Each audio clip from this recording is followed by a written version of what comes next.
je vais vous dire pourquoi. Quand on commencez toujours par, premièrement, commencez par la vraie façon d'entreprendre une question. Il s'agit en fait souvent de deux idées dualitaires qui vont entrer en compétition dans notre esprit jusqu'à temps qu'on fasse un choix par rapport à celle qui est le plus juste et le plus véridique. Et en réalité, il y avait des idées, des choses dualitaires. Parce que là, François, tu marches beaucoup du pied puis il est tard, ok? Il faut juste pas marcher du pied, ok, s'il te plaît? François? Oui. Merci.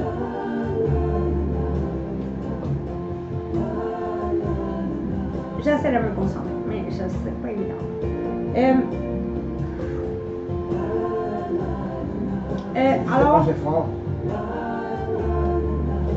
Alors, ce que je disais, c'est en fait, donc dans un cas de méditation aussi chez les Tibétains ou dans certaines chez les hindous, chez les méditatifs, les méditants, dans les religions aussi, la méditation. Ça pas trois, c'est rien. Qui est en fait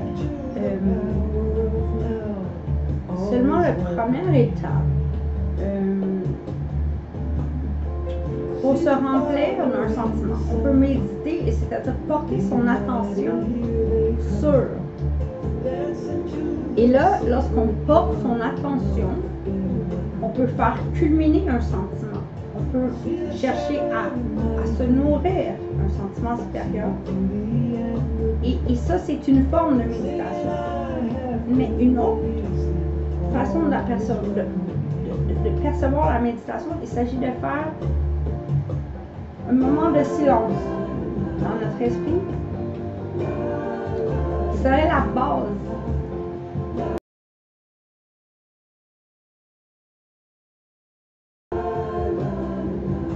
Ensuite, de pouvoir porter son attention sur une ou deux choses et les approfondir, mais ça prend cette base.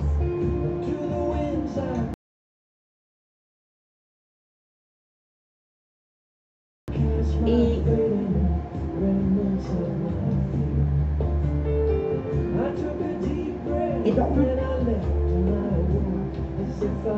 dans la situation où on se retrouverait avec des idées, des pensées qui nous traduisent notre intellect, nos pensées, nos différentes idées, questions, émotions, sentiments, peu importe. La vérité n'est pas là parce qu'en fait, l'âme tergiverse plus qu'elle ne se décide. Et l'âme se questionne plus qu'elle ne se lutte.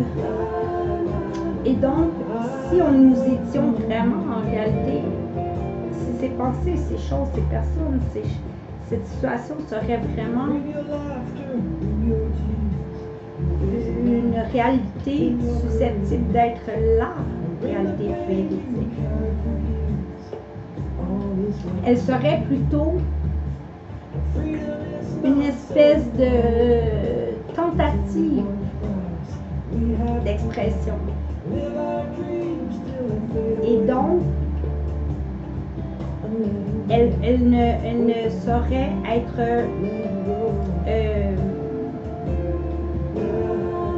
entière et elle ne saurait passer au travers du temps dans notre existence. Et c'est la vérité aussi parce que ces situations-là passent et ne se répètent pas à tous les jours et à tous les mois. Et donc, il montre aussi qu'il y a une part d'inconnu dans le monde, une part d'inconnu chaque jour. Et tous ces inconnus sont là et nous ne devons pas passer une journée plus qu'une à ne pas penser à tous ces inconnus encore.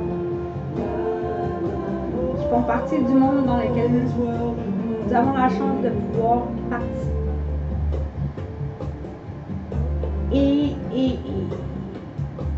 Et donc, je vais venir avec mon sujet de la journée. Donc, le sujet, c'est, n'oubliez pas, s'il vous plaît, même si vous avez un esprit de grande force télépathique, en communauté ou avec quelques personnes de choix, ou avec une protection, cherchant à protéger, par exemple,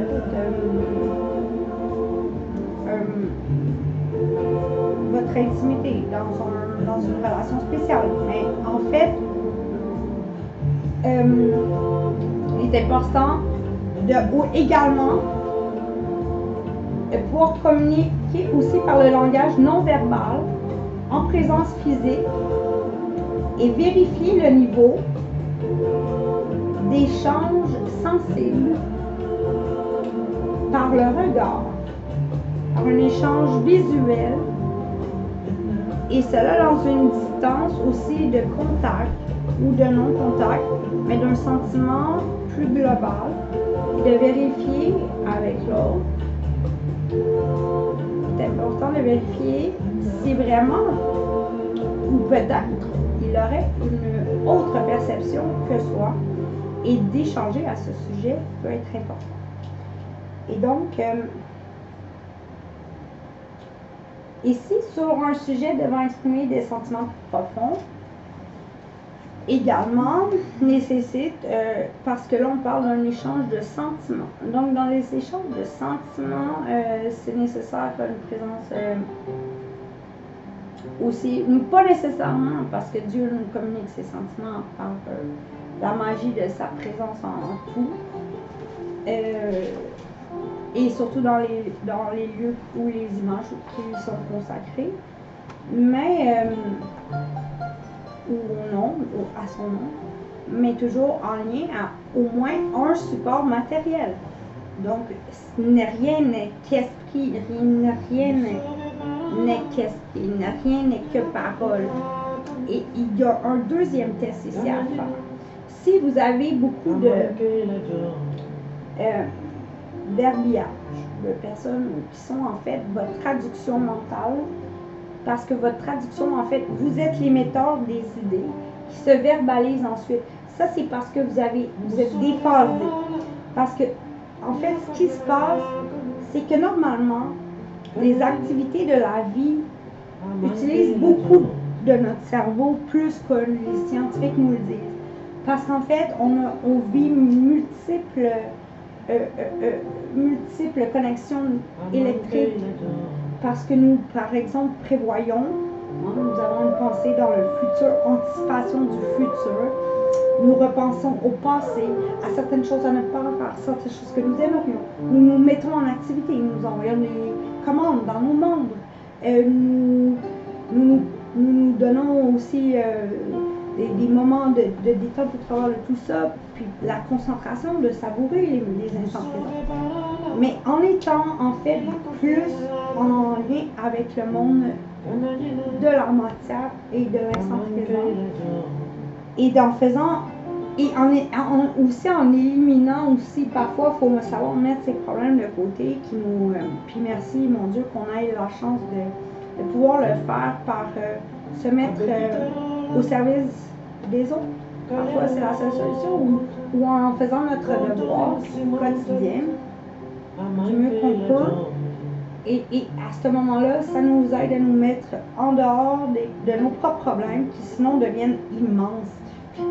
Puis ressassement dans notre esprit. À ce moment-là, il faut vérifier, et je vais vous dire une chose. Pensez à ça. Quand on parle dynamique, on parle d'une façon dynamique. Comment qu'on parle dynamique? Quelle est la grosse différence avec justement ça? La voix dans le ciel mielleuse qui nomme les choses. Parce que il n'y a rien, personne qui parle tout le temps sur le même ton. Puis une vraie conversation, ça peut durer 4 heures. Une vraie étude d'un livre, c'est 3 à 4 heures pour passer au travers d'un sujet. Qui n'a pas étudié, qui ne sait pas que, en fait, certaines questions, certaines choses se communiquent, peut prendre des années. Il y a des questions on peut se reposer à chaque jour pendant des années et des années sans jamais pouvoir y répondre.